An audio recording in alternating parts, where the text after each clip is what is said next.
data would say that we're allowing that to happen to an awful lot of kids in spite of all of these things that I've watched over my decades. A Nation at Risk, Goals 2000, No Child Left Behind. Oh my goodness, No Child Left Behind. That left a few people behind, didn't it? Common Core Standards, the national testing systems, the race to the top, the school improvement gains. During all those initiatives, what have we seen? We have seen stagnant learning outcomes at a level that's not much to be proud of. So let's take a look at what that is. I won't spend too much time on the negative here. We're going to fix this. But over the last number of years, since the early 1970s, when we first started to have National Assessment of Educational Progress data, this is what reading scores look like.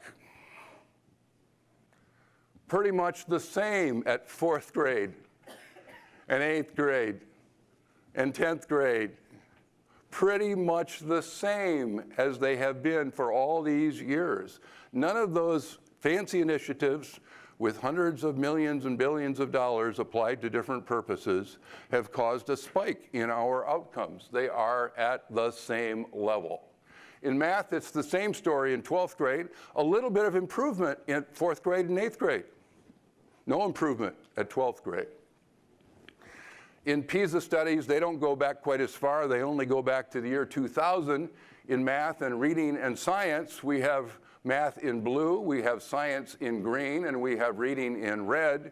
And you can see on the international assessments, our US kids continue to be at about the same level, or actually at a slightly lower level than the original testing.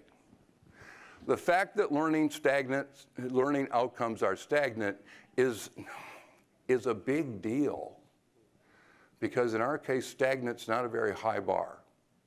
In our case, stagnant is a whole lot of kids left behind, not truly those effective kids who love to learn.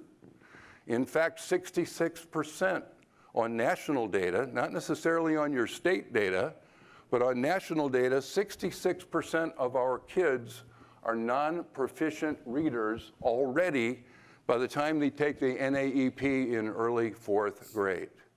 That's 2/3 of our kids. Excuse me, who are already in a position to be not at grade level, not proficient, not enjoying the reading experience in an awful lot of things that are presented at grade level. If you happen to be poor, kids that get free and reduced lunch are struggling at even higher rates. 80% of those kids are non-proficient. In the areas of math, about 40% of our kids are proficient in 4th grade, 8th grade 33, 12th grade 26. It's not getting better. Stagnant outcomes especially affect vulnerable kids. If you're black in America by 12th grade, and if you're still in school, only 7% of those kids are proficient in math. Turn to the interesting, intelligent people at your table and ask this brief question for only 1 minute.